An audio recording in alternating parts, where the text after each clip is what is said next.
देवभूमि उत्तराखंड में महिलाओं के खिलाफ हिंसा और अपराध के आंकड़े लगातार बढ़ते जा रहे हैं। आंकड़े बताते हैं कि हर साल महिलाओं पर अपराधों की संख्या में इजाफा हो रहा है। बलात्कार से लेकर छेड़खानी और घरेलू हिंसा के मामले उत्तराखंड में लगातार बढ़ रहे हैं।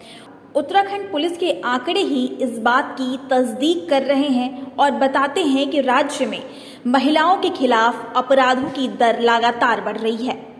हालांकि सरकार और पुलिस महकमा दावे जरूर कर रहा है, लेकिन आंकड़ों के पीछे भयानक मंजर है। साल 2019 में यह आंकड़ा 2136 तक पहुंच गया था और साल 2021 में 534 महिलाएं दरिंदगी का शिकार हुई तो 402 महिलाओं का अपहरण हुआ। नेशनल क्राइम रिकॉर्ड ब्यूरो की रिपोर्ट में यह आंकड़े सामने आ चुके हैं। नेशनल क्राइम रिकॉर्ड ब्यूरो यानी NCRB ने साल 2021 में हुए अपराध की रिपोर्ट के अनुसार साल 2020 में महिलाओं पर हुए जुर्म के कुल 2846 मामले पंजीकृत हुए। साल 2021 में यह आंकड़ा बढ़कर 3431 हो गया, यानी 585 अपराध ज्यादा हुए। महिलाओं से दुष्कर्म के मामले साल 2020 में जहां 487 थे, वहीं साल 2021 में बढ़कर यह आंकड़ा 534 पहुंच गया। ठीक इसी तरह महिला अपहरण के मामले 2020 में 349 थे, जो साल 2022 में बढ़कर 402 हो गए। इन सब के बीच कुछ ऐसे मामले हैं जो लोक लाज के चलते सामने नहीं आते। बहरहाल सरकार को तो अब कुछ सोचना ही होगा। इस पूरे मामले में शहर की आम जनता का क्या कहना है, आप भी सुनिए। आप डाटा उठा के देखिए, जिन देशों में सख्त कानून लागू हैं उन देशों में ये घटनाएं ना के बराबर हैं या नहीं, मतलब नहीं होती हैं। तो हमारे देश में एक सख्त कानून लागू करने की बहुत ज़्यादा आवश्यकता है। चलिए कानून को देखते हुए हैं आगे हम देखते हैं। हमें अपने घर से इसकी शुरुआत करनी होगी। हमें अपने बेटियों के साथ साथ हमें अपने बेटों को भी इस बारे में जागरूक करना होगा कि क्या सही है क्या गलत है। बचपन से अगर उन्हें हम हर चीज़ सिखाते हुए चलें, हम साइंस में ध्यान देते हैं, मैथ्स में ध्यान देते हैं, उस बच्चे के किस सब्जेक्ट में कितने मार्क्स आए हैं, बच्चा स्पोर्ट्स करना चाहता है, माएँ उनको लेकर घूम रही हैं, ले जा रही हैं, लेकिन हम उसके करैक्टर पर ध्यान नहीं देते, संस्कारों पर ध्यान नहीं देते। हर माँ को ज़रूरत है वो अपने बच्चों के संस्कारों पर ध्यान दे। हम बेटियों को सिखाते हैं, बेटा ऐसे हंसो, ऐसे बैठो, बाहर वाले आए हैं, आपको कैसे रहना है, आपने ऐसे कपड़े पहनने हैं। हम बेटों को क्यों नहीं सिखाते कि बेटियों के संग कैसे व्यवहार करना है, बाहर आप किसी लड़की से मिले तो आप उसके संग कैसे व्यवहार करना है। अगर हर माँ अपने बच्चों को बचपन से संस्कार देगी तो मेरे ख्याल से ये घटनाएं कम होने लगेंगी। सरकार ने पहले स्कूली स्तर पर, स्कूली प्रणाली में ये करना चाहिए कि गर्ल्स के लिए, सभी के लिए मार्शल आर्ट की ट्रेनिंग अनिवार्य करनी चाहिए।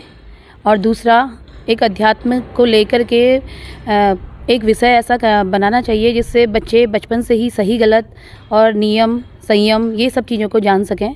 और ऐसा करने से ये होगा कि आगे चल के बच्चे जब थोड़ा सा बड़े होते हैं, टीनेजर में पहुंचते हैं, तो वो थोड़ा इन चीज़ों का ज्ञान लेते हुए सही गलत को करते हुए बढ़ते रहेंगे तो कभी गलत नहीं होंगे। उत्तराखंड में इतने सारे केसेस बढ़ रहे हैं, रेप केस बढ़ रहा है, हत्याएं हो रही हैं, सब कुछ। उसके लिए एक कानून बनना चाहिए, जैसे विदेशों में है कि रेप केस हुआ तो डायरेक्ट फांसी या फिर सर उनका काट दिया जाता है या फिर ज़मीन में गाड़ दिया जाता है, जैसे पाकिस्तान में है। वही चीज़ें हमारे यहाँ पे भी होनी चाहिए कि इससे जो ये सब चीज़ें हो रही हैं वो कम हो। अदरवाइज़ हमारा देश देवभूमि के नाम से तो प्रसिद्ध है, पर देवभूमि कब बनेगा पता नहीं। शर्मनाक विषय है और निंदनीय विषय है। जिस प्रकार से हमारे समाज में ये आपराधिक प्रवृत्ति के लोग पनप रहे हैं, बढ़ रहे हैं और महिलाओं के संग ऐसे अपराध हो रहे हैं। मेरा यहाँ पे सरकार और शासन प्रशासन से निवेदन है कि इसमें एक जल्दी ही सरकार को कठोर कानून और कठोर नियम लाना चाहिए, जिससे कि इस तरह की सोच रखने वाले लोग 100 बार कोई कृत्य करने से पहले 100 बार सोचें कि हमें इसके परिणाम स्वरूप क्या दंड मिलने वाला है। अगर कठोर यहाँ पे दंड का प्रावधान सरकार की तरफ से रहेगा तो मैं मानता हूँ कि इस तरह की घटनाओं में 90% तक रोक लगाई जा सकती है। और मेरा अभिभावकों से भी निवेदन है कि वो अपने बच्चों को एक ऐसा जीवन, संयमित जीवन दें और ऐसे संस्कार दें। हम जहाँ बातें करते हैं बेटियों को संस्कार देने की, और आज समाज को ज़रूरत है कि अपने बेटों को संस्कार देने की। और जहाँ तक नशे वाली बात है, नशे में बच्चा तब पड़ता है जब वो एकांकी जीवन जीता है।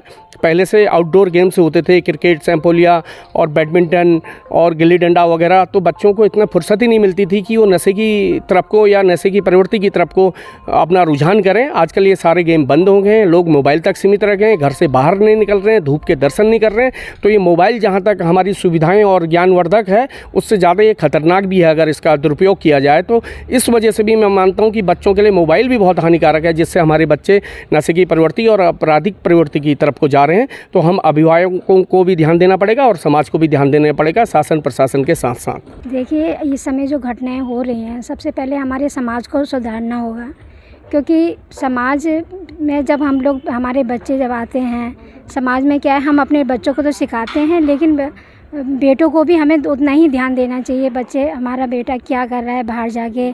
हम अपनी बेटियों को तो ये कहते हैं कि बेटा बाहर जा रहे हो, ऐसा करना है, वैसा करना है, लेकिन हम अपने बेटे से ये नहीं पूछते हैं कि आप कितने इस समय क्यों लेट हुए और क्यों आ रहे हो, इतनी लेट क्यों हुए हैं।